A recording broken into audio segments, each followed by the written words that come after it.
আমার প্রিয় তৃতীয় শ্রেণীর ছাত্রছাত্রীরা, আশা করি তোমরা ভালোই আছো এবং মন দিয়ে পড়াশোনা করছো। ইতিমধ্যেই আমি তোমাদের হাফ ইয়ারলির সিলেবাস দিয়ে দিয়েছি। সেই সিলেবাস থেকেই এবার আমি তোমাদের পড়াবো কুসুম কুমারী দেবীর লেখা কবিতা আদর্শ ছেলে। তো প্রথমেই কবি প্রসঙ্গে কিছু কথা বলবো।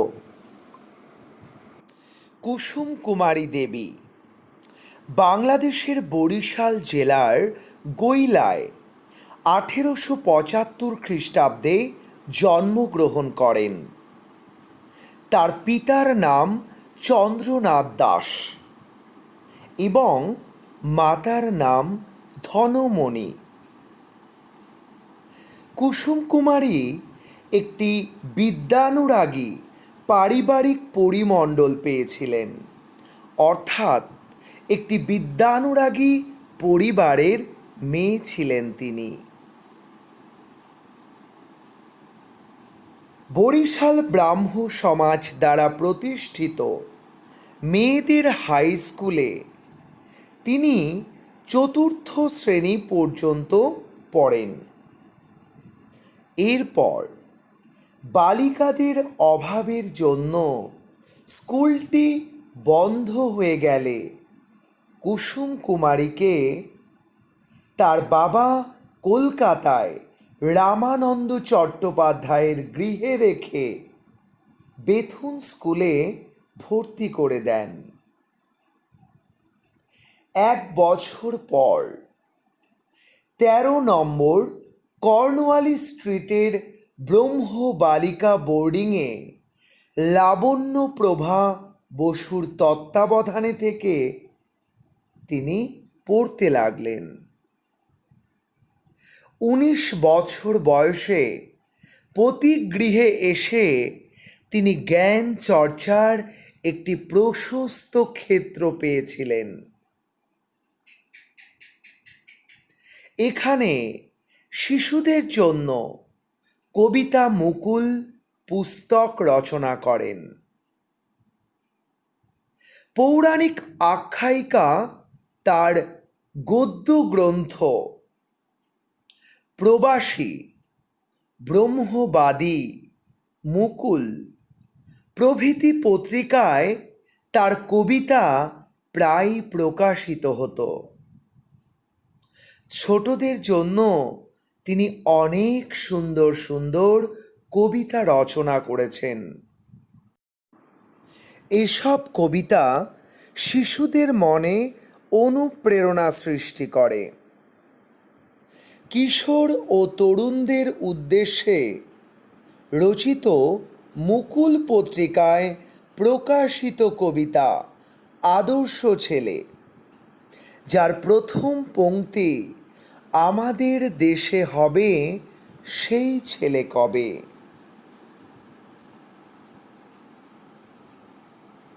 আধুনিক বাংলা সাহিত্যের অন্যতম কবি জীবনানন্দ দাশ তারই পুত্র, অর্থাৎ তিনি ছিলেন রত্নগর্ভা। 1948 খ্রিস্টাব্দে তার মৃত্যু হয় কলকাতার রাসবিহারী এভিনিউয়ের বাড়িতে। তো বুঝতে পারলে যে কুসুম কুমারী দেবী ছোটদের জন্য বা শিশুদের জন্য অনেক সুন্দর সুন্দর কবিতা কিন্তু লিখে গেছেন। তারই একটি তোমাদের পাঠ্যাংশে অন্তর্ভুক্ত। কবিতার নাম আদর্শ ছেলে। যাই হোক, কবি প্রসঙ্গে আমি তোমাদের বিস্তারিত জানালাম। তোমাদের পাঠ্য বইয়ের পৃষ্ঠা নম্বর 71 কবি পরিচিতি তুলে ধরা হয়েছে। তোমরা ভালো করে পড়বে এবং কবি সম্পর্কে জানবে। এছাড়াও আমি তোমাদের যা যা বললাম মন দিয়ে শুনবে। এবার আমি তোমাদের পড়াবো কবিতা আদর্শ ছেলে।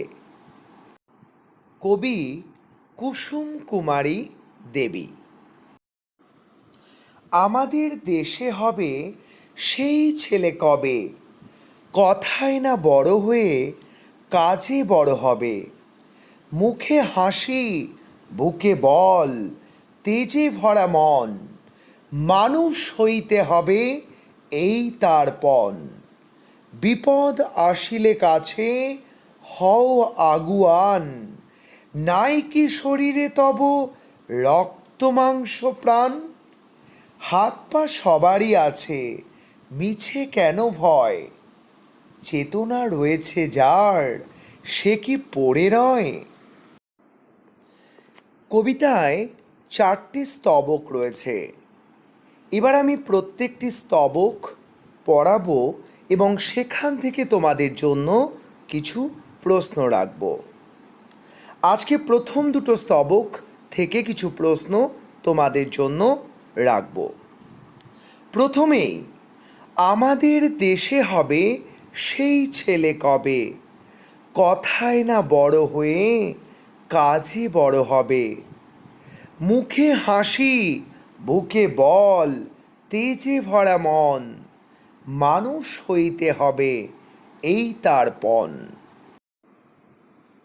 কবি বলেছেন, আমাদের দেশে হবে সেই ছেলে কবে, কথায় না বড় হয়ে কাজে বড় হবে। কবি বলতে চাইছেন বা কবি প্রত্যাশা করছেন সেই ছেলের যে কথায় বড় হবে না, সে কাজের মধ্যে দিয়ে নিজের পরিচয় তুলে ধরবে।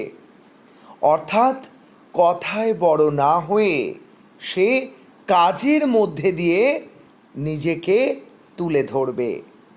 মুখে হাসি, বুকে বল, তেজে ভরা মন, সেই ছেলে কবি প্রত্যাশা করছেন যার মুখে থাকবে হাসি আর বুকে বল, তেজে ভরা মন, অর্থাৎ সে অদম্য সাহস নিয়ে এগিয়ে যাবে। মানুষ হইতে হবে এই তার পণ। কবি বলতে চাইছেন মানুষ হইতে হবে এই তার পণ। এখানে মানুষ কথাটি কি অর্থে ব্যবহৃত হচ্ছে দেখো।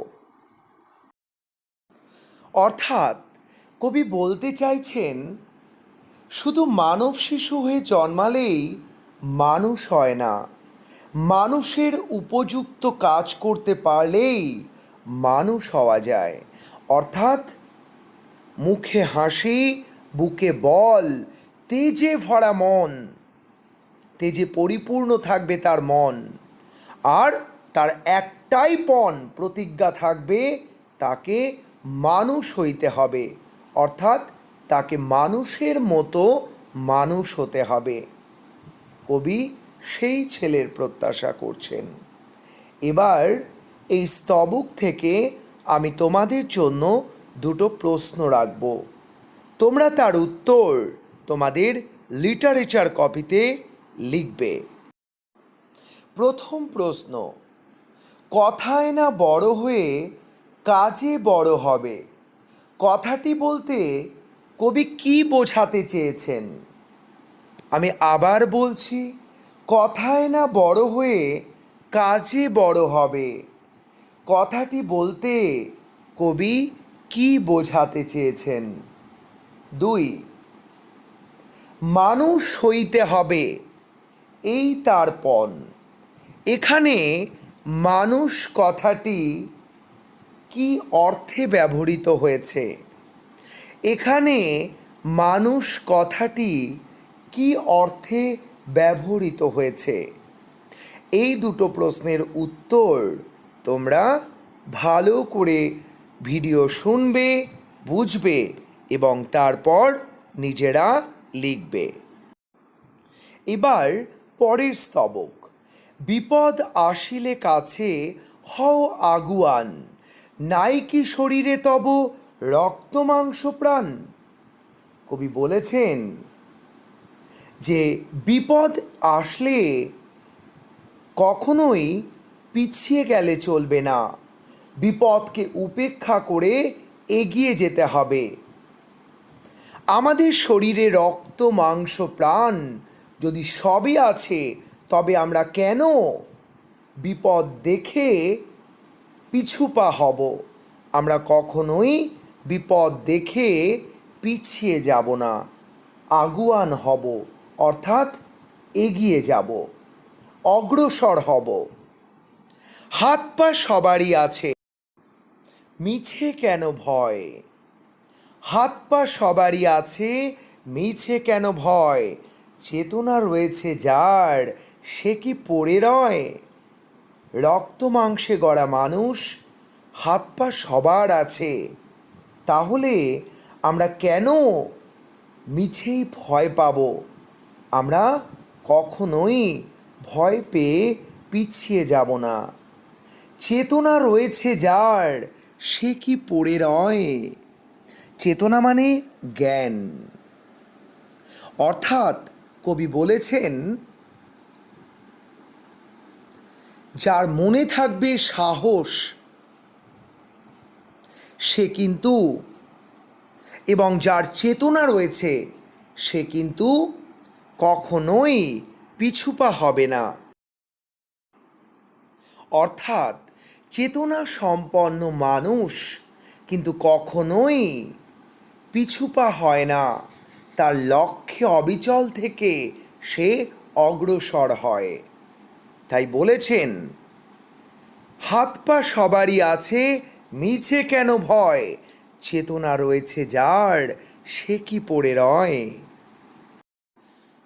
তো বুঝতে পারলে যে এই ছিল তোমাদের দ্বিতীয় স্তবকের বিশ্লেষণ। তোমরা ভালো করে কবিতাটি পড়বে এবং প্রত্যেকটা স্তবকের যে বিষয়বস্তু তা বুঝে নেওয়ার চেষ্টা করবে।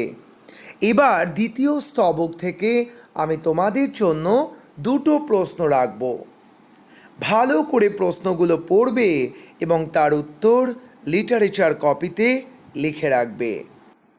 3 নম্বর প্রশ্ন রাখছি, বিপদ আসলে কবি কি করতে বলেছেন? আবার বলছি, বিপদ আসলে কবি কি করতে বলেছেন? 4 নম্বর প্রশ্ন, মানুষের মধ্যে কি থাকলে সে পিছিয়ে পড়ে না? আমি আবার বলছি, মানুষের মধ্যে কি থাকলে সে পিছিয়ে পড়ে না? ভালো করে প্রশ্ন পড়ে তার যথাযথ উত্তর খাতায় লিখবে। সেই সঙ্গে বলবো, কবিতার যে অংশটুকু আজ আমি তোমাদের পড়ালাম তোমরা তা পড়বে এবং অবশ্যই মুখস্থ করবে। কবিতার প্রত্যেকটা স্তবক সম্পর্কে আমি যা বললাম সেগুলো ভালো করে শুনবে এবং অবশ্যই বুঝবে।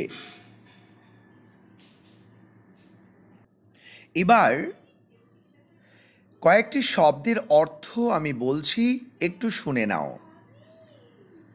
আদর্শ ছেলে, আদর্শ মানে কি?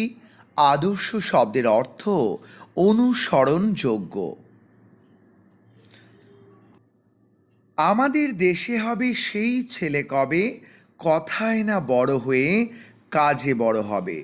মুখে হাসি বুকে বল, তেজে ভরা মন। তাহলে এই তেজ, তেজ মানে কি? বিক্রম, পরাক্রম। বুঝতে পারলে? তেজ মানে বিক্রম। তেজে ভরা মন, মানুষ হইতে হবে এই তার পণ। তাহলে মানুষ হইতে হবে এই তার পণ। এখান থেকে আমাদের জানতে হবে বল, এই বল মানে হচ্ছে শক্তি, বুকে বল মানে শক্তি। আর তেজে, তেজে মানে আমি আগেই বলেছি বিক্রম, তেজে ভরা মন। তেজে ভরা মন, এই ভরা মানে পরিপূর্ণ। তাহলে তেজে ভরা মন বলতে আমরা বুঝতে পারছি তার যে বিক্রম পরাক্রম পূর্ণ মন। তেজে ভরা মন মানুষ হইতে হবে এই তার পণ। পণ মানে প্রতিজ্ঞা। তো আমরা বুঝতে পারলাম আদর্শ মানে অনুসরণযোগ্য, তেজ মানে বিক্রম বা পরাক্রম, বল মানে শক্তি, তেজে ভরা, ভরা মানে পূর্ণ, আর পণ মানে প্রতিজ্ঞা। বিপদ আসিলে কাছে হও আগুয়ান। আগুয়ান মানে অগ্রসর হওয়া। নাই কি শরীরে তব রক্ত মাংস প্রাণ, হাত পা সবারই আছে মিছে কেন ভয়। মিছে মানে মিথ্যে বা মিথ্যা বলতে পারো। মিছে কেন ভয়, চেতনা রয়েছে যার সে কি পড়ে রয়। চেতনা মানে জ্ঞান। তো বুঝতে পেরেছো, এই শব্দগুলোর অর্থ তোমাদের পড়তে হবে। আবার বলছি, কবিতাটা পড়বে এবং মুখস্থ করবে। ভালো থাকবে, সুস্থ থাকবে, মন দিয়ে পড়াশোনা করবে।